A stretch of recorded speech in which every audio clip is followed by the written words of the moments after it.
ప్రభుత్వ డిగ్రీ కాలేజీల్లో 24 ఏళ్లుగా ఒప్పంద ప్రాతిపదికన విధులు నిర్వహిస్తున్నామని తమను రెగ్యులరైజ్ చేయాలని డిమాండ్ చేశారు డిగ్రీ కాంట్రాక్టు లెక్చరర్లు. తమను బీఆర్ఎస్ ప్రభుత్వం రెగ్యులరైజ్ చేస్తారని హామీ ఇచ్చి మోసం చేసిందని మండిపడ్డారు. రాష్ట్ర ప్రణాళిక సంఘ ఉపాధ్యక్షులు డాక్టర్ జి చిన్నారెడ్డిని కలిసి వినతిపత్రం అందజేశారు.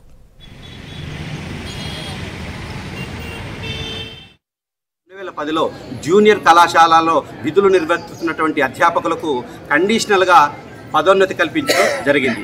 వారు ఇప్పటికి కూడా ప్రభుత్వ డిగ్రీ కళాశాలలో ఎటువంటి అదనభారాతలు లేకుండా సెట్ నెట్ పిహెచ్డి లేకుండానే విధులు నిర్వర్తిస్తున్నారు. ఇంకొకటి ఏంటంటే ప్రభుత్వం ఇక్కడ 3 డిగ్రీ కళాశాలల్లో కేఎన్ఎం డిగ్రీ కళాశాల మిర్యాలగూడ నల్గొండ, సికేఎం డిగ్రీ కళాశాల వరంగల్, సిఎన్ఎం డిగ్రీ కళాశాల నారాయణఖేడ్ ఈ 3 కాలేజీలో కూడా ఎటువంటి అభ్యర్థికి వయస్సు, కులము, హోదా ఏది లేకుండా అన్నిటినీ మొత్తానికి రిలాక్సేషన్ కల్పించి రెగ్యులరైజేషన్ చేయడం జరిగింది.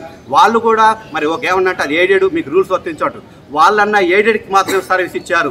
మేము ప్రభుత్వ డిగ్రీ కళాశాలకు సర్వీస్ ఇచ్చాము, పేద విద్యార్థులకు మేము సర్వీస్ ఇచ్చాము. ఇదే సకల జిల్లా సమ్మెలో మేము పాల్గొన్నాము, ఇదే తెలంగాణ ఉద్యమంలో మేము ముందుండి నడిపించాము. ప్రభుత్వ డిగ్రీ కళాశాల విద్యార్థులే రోడ్లు ఎక్కారు, కానీ ఏ కార్పొరేట్ ఇన్స్టిట్యూషన్కి సంబంధించిన విద్యార్థులు కూడా ఎక్కడా కూడా రోడ్లెక్కి నిరసన చేయలేదు, ఈ యొక్క తెలంగాణ ఉద్యమంలో పాల్గొనలేదు. ఇదా గత బీఆర్ఎస్ ప్రభుత్వం మాకు ఇచ్చినటువంటి బహుమతి, ఇదా ఈ 466 మంది కుటుంబాన్ని రోడ్డు వేసి పోయినటువంటి ఈ బీఆర్ఎస్ ప్రభుత్వానికి మా ఉసిరే తగిలి మీరు మాత్రం పోయారని నేను ఖచ్చితంగా చెప్పగలుగుతున్నాను. హరీష్ రావు గారు చేసినటువంటి ఈ కుట్ర కోణాన్ని పలుమార్లు పల్లా రాజేశ్వర రెడ్డి సార్ని కలవడం జరిగింది, పలుమార్లు బోయినపల్లి వినోద్ కుమార్ సార్ని కలవడం జరిగింది, పలుమార్లు ఇంకా అనేక మంది పెద్దలు కలవడం. ఎప్పుడు పోయినా అవుతుంది మీకు చేస్తాం.